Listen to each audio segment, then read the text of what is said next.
Madam, এর নাম হচ্ছে বিড়লা। ক্রিমিনাল 10 বছর আগে অ্যারেস্ট হয়েছিল, তারপর জেল কাস্টাডি থেকে পালায়, আর ধরা পড়েনি। ম্যাডাম, এ হলো দলের সর্দার, নাম কালী। এর কোনো লাইভ ফটোগ্রাফ নেই, আমাদের ডিপার্টমেন্টের আর্টিস্টের আঁকা ছবি থেকে স্লাইড করা হয়েছে। দীপক বাবু,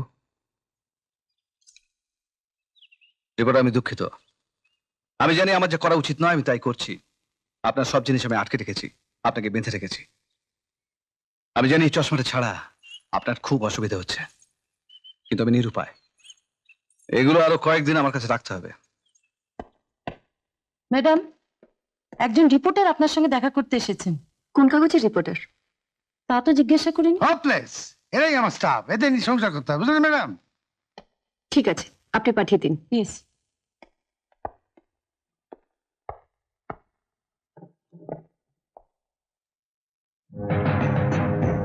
আসতে পারি?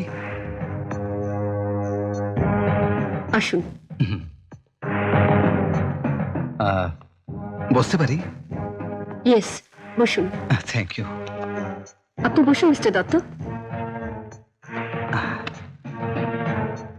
আপনাকে খুব চেনা চেনা লাগছে।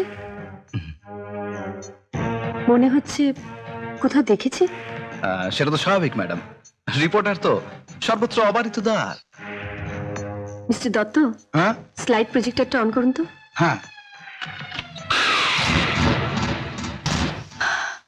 আচ্ছা, আপনি তো একজন রিপোর্টার। হ্যাঁ। এই ছবিটার দিকে তাকিয়ে দেখুন তো, চিনতে পারেন কিনা। একে কে না চেনে ম্যাডাম? আবাল বৃদ্ধ বনিতা সবাই চেনে। এই গরিবের বন্ধু আর বড়লোকের শত্রু, এখানকার মানুষের কাছে বলতে পারেন ভগবান, গডফাদার। রাবিশ।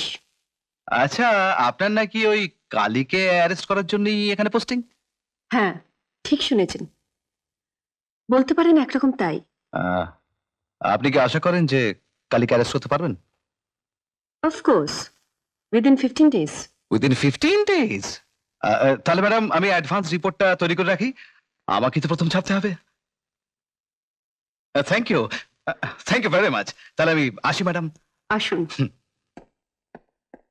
দাঁড়ান।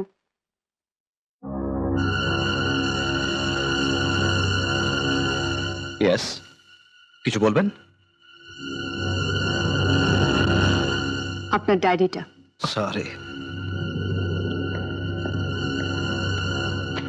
Thank you. মনে হচ্ছে নতুন হ্যান্ডেল করছেন। এটা যেখানে সেখানে ফেলবেন না, বিপদে পড়তে পারেন। বাই দ্য ওয়ে, আপনার নাম তো জিজ্ঞেস করা হলো না। ম্যাডাম আমার দুটো নাম, একটা ওই কাগজে যে নামে লিখি সত্যবান, আরেকটা নাম হলো আপনি আমার আসল নাম জিজ্ঞেস করছেন তো? আমার আসল নাম হলো দীপক চক্রবর্তী। আসি।